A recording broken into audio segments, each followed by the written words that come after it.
రైతుల సమస్య ఎప్పుడు సమస్యే. రైతు కూలీలది కూడా చర్చించాలి. రైతులకు సంబంధించి అప్పుల భారం ఉంది. ఆదాయం రాకపోవటం ఉంది. మార్కెట్ దోపిడీ ఉంది. ఋతుపవనాల మార్పు, కరువు, వరదలు, తెగుళ్ళు ఇయన్నీ సమస్యలున్నాయి. సో, రోజువారీ రైతు సంపాదన రూ. 27 కంటే తక్కువ ఉందంటే పరిస్థితిని అర్థం చేసుకోవాలి. అంత దీనమైన పరిస్థితిలో ఉన్నారు. సో, 50% పెంచిన మద్దతు ధర, స్వామినాథన్ కమిటీ సిఫారసులు, ఈ డైలాగులు విని విని చెవులు సిల్లులు పడతా ఉన్నాయి. విత్తన ముసాయిదా చట్టాలు ఎడిపోయినాయో, బహుళజాతి సంస్థలకు ఆధిపత్యాలకు కట్టబెడతా ఉన్నారు. వ్యవసాయాన్ని దేశ, విదేశ కార్పొరేట్ సంస్థలకు అప్పజెప్తా ఉన్నారు. సో, వరి క్వింటాలకు వాస్తవోత్పత్తి ఖర్చు రూ. 2090. స్వామినాథన్ కమిటీ సిఫార్సు ప్రకారం రూ. 3135 ఇవ్వాలి. కానీ మద్దతు ధర ప్రకటించాలి కానీ ఆ పరిస్థితి లేదు. ప్రకటించిన మద్దతు ధర మేలు రకానికి 2388, మిగతా పంటలకు ప్రకటించకపోతున్న పరిస్థితిని కూడా మనం చూస్తూ ఉన్నాం. ఇది కేవలం వరి పంటకు కాదు, ఒక 10-15 పంటలకు సంబంధించి మద్దతు ధరలు ప్రకటించి చేతులు దులుపుకుంటున్నాయి సంబంధించినటువంటి కేంద్ర రాష్ట్ర ప్రభుత్వాలు. సో, మరి మిగిలిన పంటల సంగతి ఏంది? పంటలు పండితే మరి అతివృష్టి, అనావృష్టి వచ్చి అనావృష్టిలో ఎండిపోతే, అతివృష్టిలో కొట్టకపోతే ఇక అది లెక్కకే రాదు. ఇట్లాంటి పరిస్థితులు ఉన్నాయి. రాష్ట్రంలో ఉన్నాయి, దేశంలో ఉన్నాయి. మార్కెట్లోకి ఒకసారి వచ్చిన తర్వాత తాలు, తేమ, మట్టి కలిసిందని రకరకాల పేర్లతోనే వాటి యొక్క రేట్లు తగ్గిస్తున్న పరిస్థితిని మనం చూస్తూ ఉన్నాం.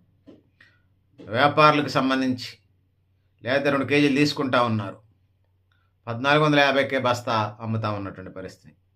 సో, పరిస్థితులు మనం చూస్తున్నాం. ఇంకొక వైపు బియ్యం తినటం వల్ల షుగర్ జబ్బులు వస్తున్నాయి అనేది ఒక ప్రచారం జరుగుతూ ఉంది. రాబోయే రోజుల్లో ఎవరు వరిని తినరని చెప్తా ఉన్నారు.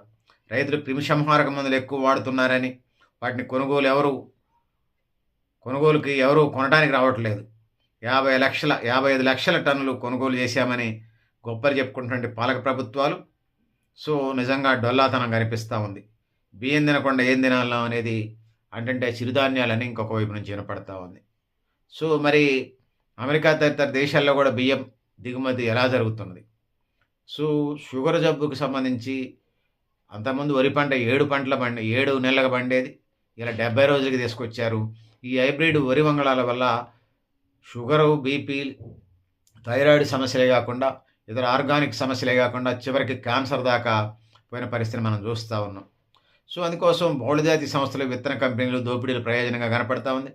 క్రిమిసంహారక మందుల దిగుమతి, అధిక వాడకం కూడా ఇలా సమస్యగా తయారైంది. ఆర్గానిక్ పంటల వైపు వెళ్లాల్సిన అవసరం ఉన్నది. ధాన్య ఉత్పత్తి విడినాటి దేశాల నుంచి దిగుమతి చేసుకునే పరిస్థితికి వెళ్లకుండా తగిన జాగ్రత్తలు పాటించాలి. సో, 2 క్వింటాలు 4 క్వింటాలు 5,000 మద్దతు ధరలు ఇదే పరిస్థితిగా కొనసాగుతూ ఉంది. ప్రైవేటు వ్యాపారులు వీళ్ళు ఇచ్చే 5,000 అంటే ప్రైవేటు వ్యాపారులు 6,000 కొంటా ఉన్నారు. ఇది రైతుల పరిస్థితి. ఇట్లాంటి పరిస్థితుల నుంచి బయటపడాల్సిన పరిస్థితి ఉన్నది. శనగ, మొక్కజొన్న, జొన్న, మినువులు, పత్తి, మిరప ఈ పంటలకు మద్దతు ధర అందటం లేదు. సో, లేటెస్ట్గా 2025 దాకా ఎట్లాంటి పరిస్థితులే మనకు కనపడతా ఉన్నాయి. ధరల స్థిరీకరణ కోసం నిధి లేదు. అధికారంలోకి వచ్చినటువంటి పార్టీలు రాకముందు చెప్పినటువంటి వాగ్దానాలని నిలబెట్టుకోవట్లేదు. అదేవిధంగా 3,000 కోట్ల రూపాయలు కేటాయిస్తే చంద్రబాబు 300 కోట్లు కూడా కేటాయించలేదని ఆంధ్రాలో ఏర్పడతా ఉంది. గత బీఆర్ఎస్ ప్రభుత్వం ఎక్కువ రైతు రుణాలు లేకపోతే